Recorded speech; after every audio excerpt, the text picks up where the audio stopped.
The concept or the idea that all behavior is ultimately communication may be a familiar idea to you.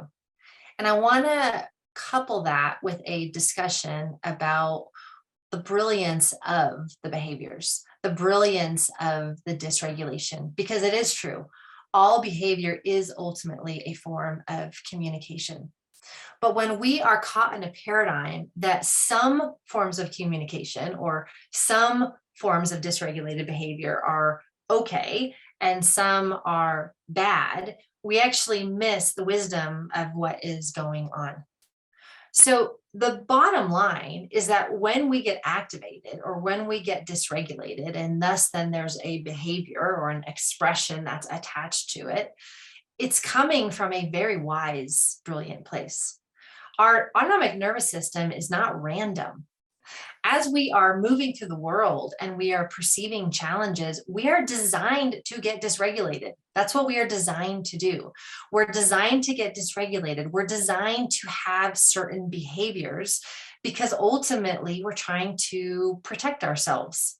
So to think that one is good or one is bad is actually missing this larger picture of the brilliance and the design of the whole system. What's also interesting to think about is that when you think about behaviors through the lens of autonomic nervous system dysregulation or arousal states, the word dysregulation or even like dysfunction, it almost doesn't even make sense actually, because what we're really saying is that somehow something's off, right? It's off. Well, there is a function and it functions beautifully. And dysregulation, I mean, even that as a concept is also interesting because is the regulation off or is there just another process that is activated and at hand? So it's just an interesting thing to look at how we, even in our language, judge certain behaviors as good or bad or right or wrong, or some states are healthier or better than other states, et cetera, et cetera, et cetera. So when we really think about the overall brilliance and recognizing that it is communication, we have to really hold this larger concept that when the child is, I'm going to use the word dysregulated because that is the word that is being used and we're all familiar with it. But when the child is dysregulated, when the child is showing a behavior, if we automatically judge it, then we miss how we can help. So a wiser question is, how is this behavior serving? That's a wiser question. What is the function of this behavior? What is the function of this dysregulation?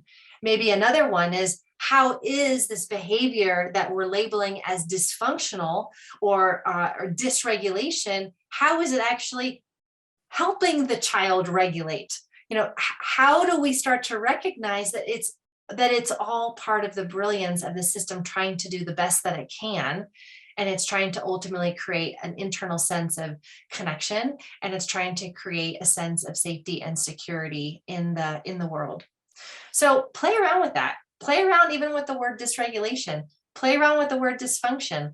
Notice when you're labeling certain expressions of communication as bad, as good. Why? Get curious about what's coming up for you around that. Because when you really ultimately look at why it's happening and you understand the brilliance of the design of it, there's really only one response, which is, wow, wow. Look at the amazingness of this child's behavior and look at how well this child is doing, what this child was designed to do, given the perceptions this child has. And how can I support the child in meeting the need? How do I support the child in being heard? How do I support the child in being able to connect more, oh gosh, what is the word here? Just to connect more deeply with themselves. That starts to reframe behavior from good, bad, right, or wrong to it does serve, and it serves quite beautifully. And the answer really at the end of the day is Wow.